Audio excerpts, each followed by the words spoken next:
So let's talk about trade rumors. We all love trade season, we all love trades. Rudy Gobert kinda effed up the market, so we're gonna have to deal with a lot of intriguing stuff and a lot of overpay so far, because that's what's gonna be happening until the deadline, which is about 3 weeks away. I'm pretty sure it's somewhere in there at the start of February. So let's dive into it. Yesterday we got a bunch of rumor mills from the Eastern Conference, then we got a bunch of rumor mills from the Western Conference. Let's start with O.G Anunoby. Multiple unprotected first round picks. To even consider trading him, they compared it to the Dejounte Murray deal for the Hawks, which was 3 first-round picks and a draft swap, and pretty much every team would want him. He's under contract for this year and next year. He's earning about 20 millions. He's a great defender. He would thrive in a lot of systems, and I'm pretty sure almost every team would be interested, right? The question is, would anyone actually give up 3 first-round picks for him?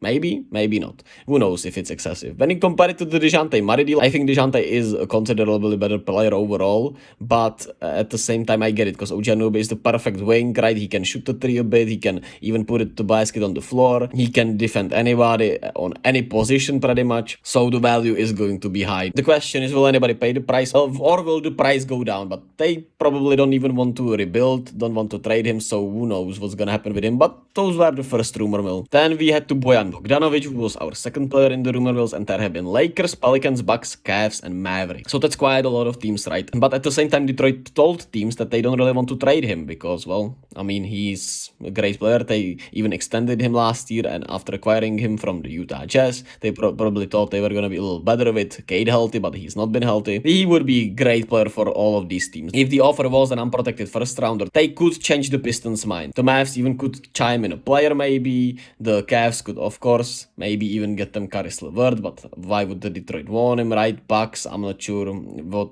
pick they have. They have later pick. We all know about the Lakers picks, but the Pelicans are a very intriguing one. I would like to see him on the Pelicans, actually. But it's once again an unprotected first rounder, which is gonna be the asking price for a lot of these people. Now let's head into the rumors about Mike Conley. The Wolves and the Clippers are interested in trading him. So what could the Clippers trade? Could they actually trade Reggie Jackson? Could they actually trade John Wall? Maybe, I don't know. But they would, be probably better off with Mike Conley, who's averaging 10 points and around 8 assists. He's signed for the next season also, even though his contract is pretty large, so that's a weird one.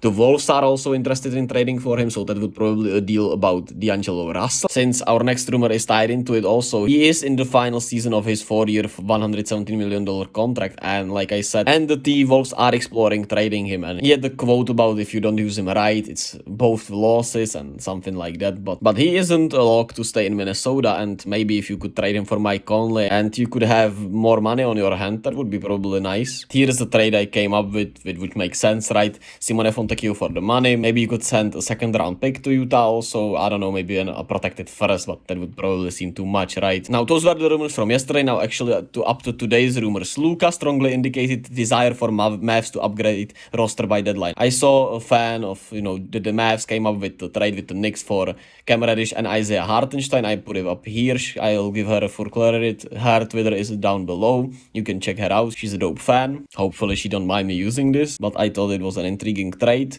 and who knows what they can do. Of course, O.G Anunoby is up there, Bojan Bogdanovic is out there, maybe Jakob Poeltl, but that wouldn't make sense, right? Who knows what will be out there actually, even, because we don't even know what the market truly is actually right now. There's too many buyers and not that many sellers at this point when you think about it, so we'll see what the Mavs will do, because they have a 2-year window to prove they can build around Luka, and it's gonna be interesting. It's going to be very interesting how they will handle the deadline. Now, as for the Spurs and Jakob Poeltl, who is one of the bigger pieces here in the deadline, it feels like, because he's a really good solid player and he can be one of your 2 starting centers. And he can be your starting center, maybe a backup. He can be a really good center for you. And the Raptors and the Celtics have expressed interest in him. So those teams are the 2 to look at.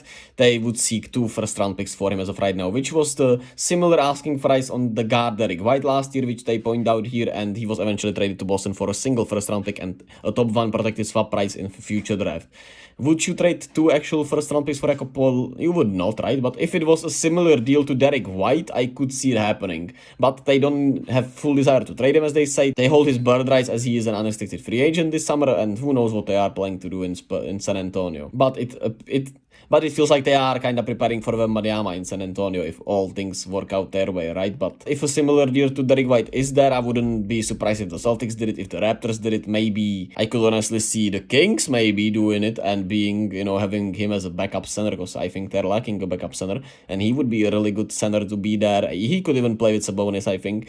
I think that's a little sleeper team that just kind of popped up in my head. I don't know. What do you think would be the ideal team for Jakob Poeltl? I would love him on my Warriors, of course, but 2 first-round picks is never happening with the Warriors. Who knows if a single first-round pick is happening with the Warriors, but they have way too many young players already in there, and they should trade some first-round picks, in my honest opinion, but they probably won't, because that's not what they have done throughout their tenure there. Now, the last trade rumor that has been floated around is Cam Reddish, when we heard they want 2 unprotected first-round picks for him, and, well, he has been unable to crack rotation under Tom Thibodeau, even though he played a little bit to start the season, but, well, he has not played since December 3rd, and they are seeking a second-round pick plus a matching salary. So it says here that the Knicks would like to take Reggie Bullock there, which is an interesting trade for the Mavericks. Would they do it? Would they do not do it? I put in up the trade here once again for the Mavs that I talked about before.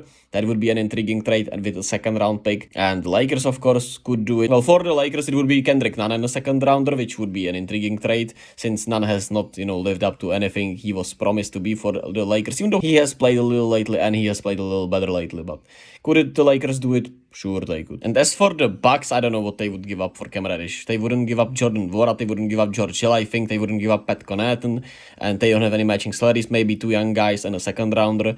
Let me know your thoughts about Cam Reddish. And to finish this off, we have talks about Fred VanVleet, his free agency, as he, his contract is up in the air. He bet on himself a little bit, and there is rumors about the Suns and the Magic as potential suitors for him, which would be a really intriguing fit for him, and I would like to see both of these teams, actually. I wouldn't like the Suns because I don't like the Suns overall, but I would like the Magic fit Fred VanVleet, I think. Alright, so that has been the trade rumor mill. I hope I recapped it well enough for you. If you enjoyed it, check out Real GM. They have a really good basketball news overall. Check out my whole channel, and let me know your thoughts about trades and what do you expect from the trade deadline. I'll be back when more rumors come around, and I'll see you all tomorrow.